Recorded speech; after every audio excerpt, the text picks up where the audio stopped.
نحمده ونصلي على رسوله الكريم أما بعد أعوذ بالله من الشيطان الرجيم بسم الله الرحمن الرحيم রাজধানীর জাতীয় প্রেস ক্লাবে রবিবার সংবাদ সম্মেলন করেছে ওলামা মাশায়েখ বাংলাদেশ।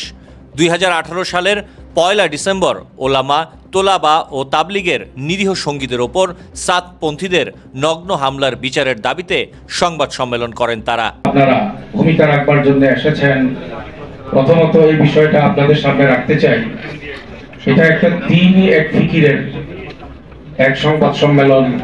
দাওয়াত ও তাবলীগের এই মেহনতকে গোটা পৃথিবীতে বর্তমান আম্বিয়ায়ে কেরামের রেখে যাওয়া আমানত, সাহাবায়ে কেরাম সহ সব যুগে ঘরে ঘরে আল্লাহর কথা পৌঁছাবার জন্য, কোরআন এবং হাদিসের কথা পৌঁছাবার জন্য আলেম ওলামা মুহাদ্দিসিন কেরাম সকলে এই ভূমিকা মূলত দাওয়াত ও তাবলীগের মেহনত।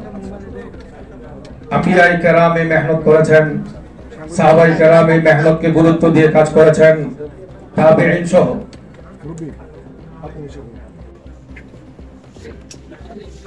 2018 সালে